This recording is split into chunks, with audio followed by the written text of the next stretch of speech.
Bien, estamos de regreso con la magíster Lorena Naranjo, que es la directora nacional del Registro de Datos Públicos. Y bueno, pasada la sopa y el ceviche, pasamos al plato fuerte. A ver, los ecuatorianos pues sí sabían que los llamaban a hacer lo que se llama el telemercadeo, que existe en todos los países del mundo. A mí me han llamado hasta ofrecerme, ya me han matado de entrada, me dicen, oiga, lo estamos llamando del cementerio tal para ofrecerle un día le dije, oiga, pana, estoy vivo, no es que hay que ser previsor, váyase a la, bueno, etcétera, etcétera, etcétera. Pero hasta ahí, era una molestia, pain in the ass, la gente decía, bueno, ya está bien. Pero de repente un día, resulta que una compañía israelita nos hace saber a todos, porque lo publica por todas partes, de que en Miami, una compañía que encima no tiene un servidor seguro, tenía los datos de los, yo no sé cuántos ecuatorianos somos, porque ahí hablaban de 17 millones, no creo que la tasa de natalidad sea tan fuerte en el Ecuador para pasar tan rápido de 14 a 17, ni que fuéramos conejos. Pero bueno, dijo eso, y se armó la de Dios es Cristo, todo el mundo saltó y dijo, oh, qué horror, entonces me van a secuestrar porque conocen mis datos, me van a atacar o a secuestrar para mis hijos para vender órganos, o sea, se armó la novela. ¿Qué fue lo que pasó? Bueno, nosotros en el Ecuador hemos tenido un problema de falta de cultura de protección de datos. Correcto. Y lamentablemente lo que pasó es el resultado de esa falta de cultura. El momento en el que consagramos el derecho a la protección de datos personales en el 2008, inmediatamente debimos haber generado la normativa que viabilice el ejercicio de este derecho. Y con ello no seríamos de los últimos 3 países de Latinoamérica que no tienen esta normativa, porque solo no lo tienen Bolivia, Venezuela y Ecuador. ¡Qué coincidencia! Ambos tres estos chicos, ¿cómo era? Los socialistas del siglo 31, no, 21, perdón, me equivoqué. ¡Qué coincidencia!, ¿no? A ver, ¿y por qué no la tenemos? Entonces, ha habido una falta de comprensión. Se pensaba entonces que naturalizando este tema del mercadeo no pasaba nada. Y en realidad no nos damos cuenta de que nuestros datos somos nosotros mismos. Claro. Y en consecuencia, si un dato es incorrecto y me atribuye una responsabilidad que no tengo, una condición de moroso, una imposibilidad de acceder a un crédito por esa condición de moroso, ya lo que pasa en el mundo digital me afecta en el mundo físico. Correcto. No, me ocurrió en una entrevista de radio que tuve ayer, que un señor llamó por teléfono diciendo que estaba constando en la base de datos del IES como patrono y que jamás se ha inscrito y que él jamás ha tenido una empleada doméstica y que tenía una coactiva y que entonces no sabía a quién acudir para reclamar el error en la base de datos y a qué institución ir para que corrijan ese error. Y por eso se necesita una normativa que establezca una autoridad de control. Correcto. Para que las personas encargadas de la base de datos revisen esa incorrección, la corrijan, porque además estos errores ya tienen repercusiones mayores. Esa persona va a tener que gastar en un abogado, va a tener que defenderse, corregir y probablemente primero pagar para poder reclamar después. Y ese gasto en tiempo, en recursos y en dinero, ¿quién le responde a ese ciudadano? Y obviamente, los errores en base de datos, además, a veces son algoritmos, a veces la construcción de la arquitectura de datos, y este ciudadano se dio cuenta de que tenía este error. Pero si es un problema del diseño de la base de datos, puede ser que haya más ciudadanos que simplemente no se han dado cuenta aún.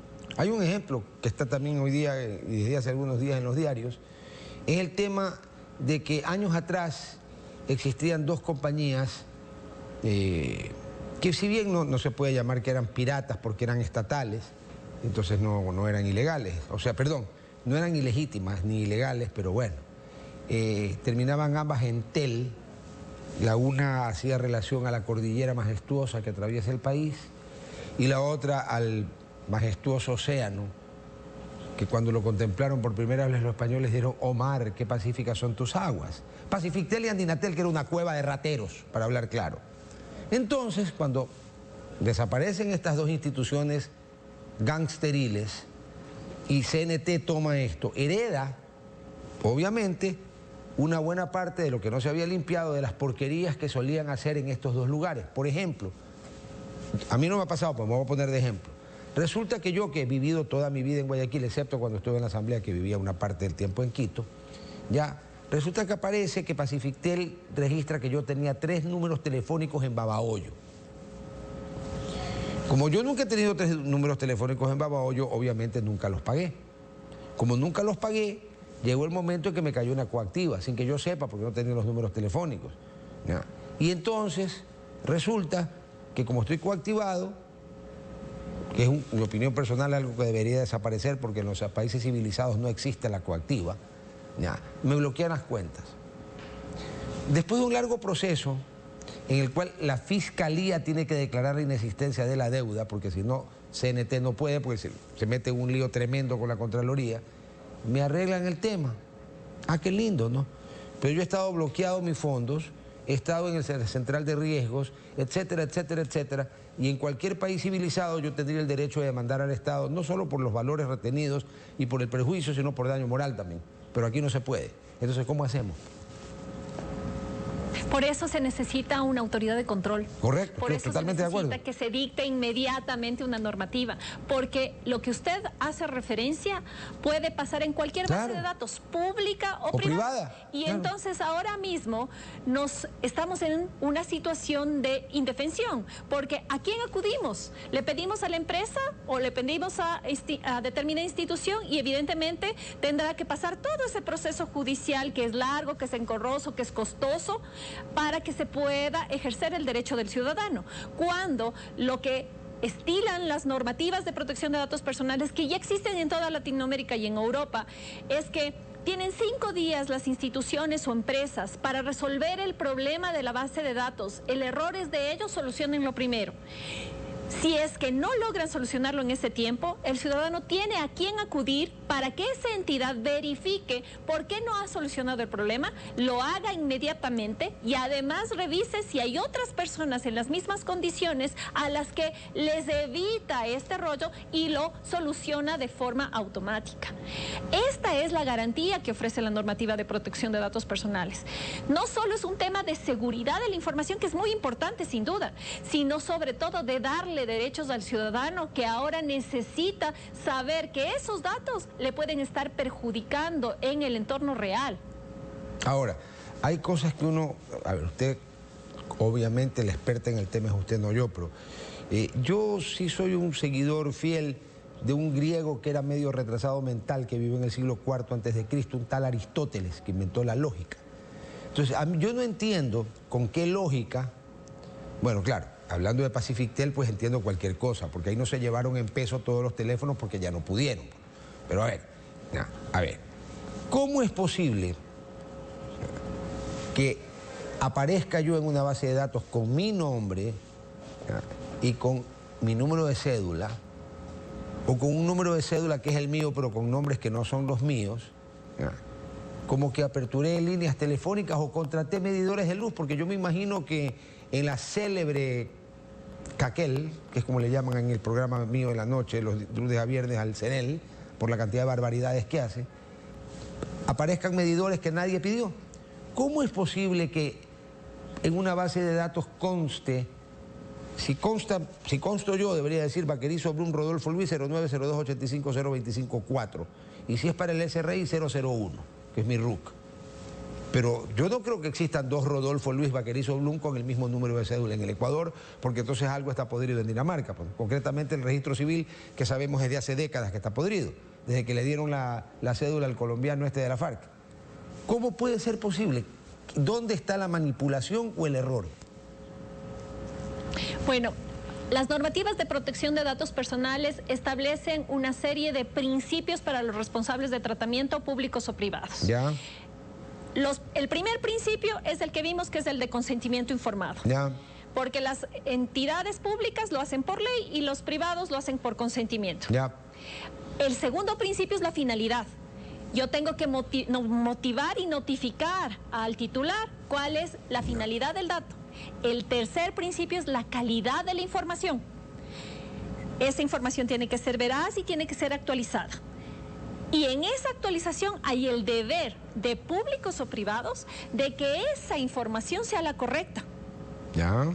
El tercer principio, el cuarto principio sería ya, es el principio de licitud, lealtad, información, tratamiento adecuado. Tengo que informar quién está tratando, cómo está tratando, en qué medida está tratando, con qué principios de conservación, qué metodología para obtención de la información, porque no está bien que, por ejemplo, para obtener información me hagan llenar una rifa que después resulta ser que no existe, o que me dan unos datos por teléfono y me dice, usted es tal persona, solo requiero para darle acceso a esta información que me complete estos otros datos. Y nosotros, como no tenemos una cultura de protección de datos, entregamos más datos creyendo que efectivamente es de tal o cual entidad de la que me están llamando, porque no sabemos si es que realmente del lado de la línea telefónica, quien me está diciendo este producto de telemercado es quien dice ser. Y yo sigo entregando más datos. Entonces hay una falta de cultura de protección de datos personales en toda la sociedad. Hay que educarnos y por eso otro de los principios sustanciales y otro de los derechos es el derecho a la educación digital. Educación para los niños, niñas, adolescentes que tienen que aprender a caminar en este entorno virtual en el que ahora nos desenvolvemos. Tenemos que saber que ahora hay carreteras digitales y así como les enseñamos a nuestros niños a cruzar la calle, a no hablar con extraños cuando están en entornos físicos, igualito tenemos que enseñarles a nuestros niños a saber cómo desenvolverse en carreteras digitales, que no pueden hablar con extraños, que no pueden jugar y ponerse en riesgo innecesariamente con personas que no conocen. Así es. Nos vamos a la pausa para el último bloque, por favor.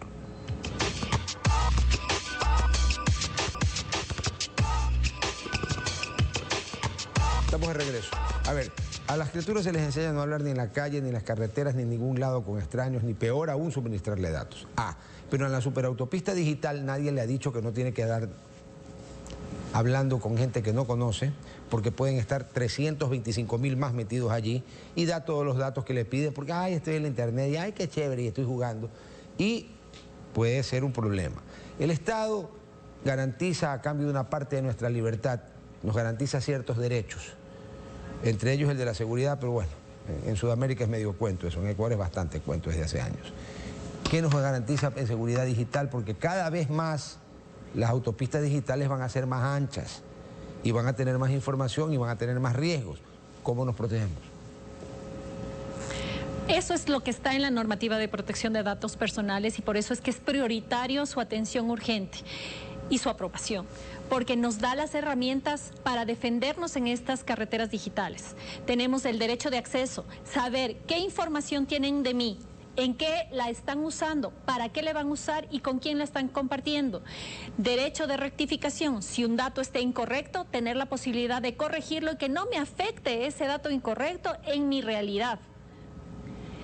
Tercero, la supresión de un dato que ha sido indebidamente tomado y legítimamente recabado.